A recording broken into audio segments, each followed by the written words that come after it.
Sementara itu pemirsa, masyarakat di perumahan Dalung Permai juga menggelar pawai ogoh-ogoh pada malam penggerupukan. Kegiatan ini merupakan upaya nyata membangun kreasi dan kreativitas yang positif dan mempersatukan seluruh muda-mudi di Dalung Permai.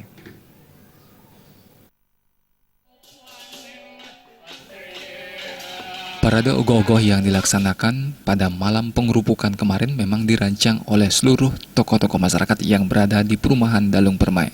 Memperingati Hari Raya Nyepi Tahun Baru Saka 1939, seluruh masyarakat Dalung Permai dipersatukan pemikirannya untuk membangun suatu kreasi yang positif. Tokoh masyarakat perumahan Dalung Permai yang sekaligus Ketua DPRD Badung, Putu Parwata, mengatakan dengan dilaksanakannya pawai ogoh-ogoh ini bisa mempersatukan seluruh pemuda-pemudi yang ada di perumahan Dalung Permai.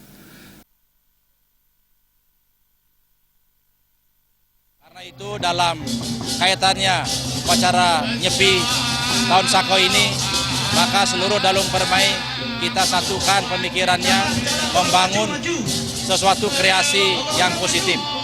Dengan kreasi yang positif ini, dengan pameran ogoh-ogoh ini, dengan pawai ogoh-ogoh ini, kita bisa mempersatukan seluruh pemuda-pemudi yang ada di Dalung Permai. Kemudian kita mengarahkan pemuda-pemudi ini untuk berpikir secara positif. Kemudian kita ajak untuk melestarikan adat dan budaya yang ada di Bali.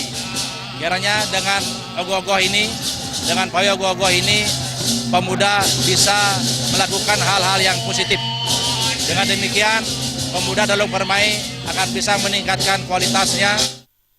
Sebanyak 18 Banjar yang berada di perumahan Dalung Permai ikut berpartisipasi dalam pawai ogoh-ogoh tersebut. Pada kesempatan tersebut, Putu Parwata juga memberikan bantuan dana masing-masing Rp1 juta kepada 18 Banjar, Rp2 juta kepada pecalang, dan Rp5 juta kepada panitia penyelenggara pawai ogoh-ogoh.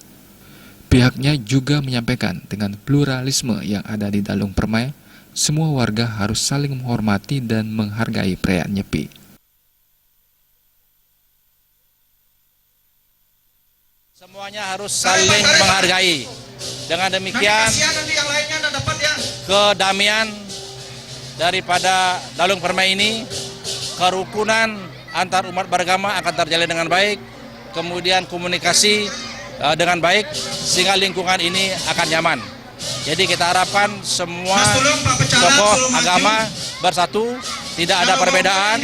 Dengan demikian, Dalung ini akan terjaga secara stabil keamanannya, dan Dalung Permai ini akan bisa menjadi barometer di Badung, jadi damai, aman, dan sejahtera. Hari Raya Nyepi Tahun Baru Saka 1939 diharapkan dapat memberikan kedamaian dan kerukunan antar umat beragama di Dalung Permai, sehingga seluruh agama bisa bersatu tanpa ada perbedaan.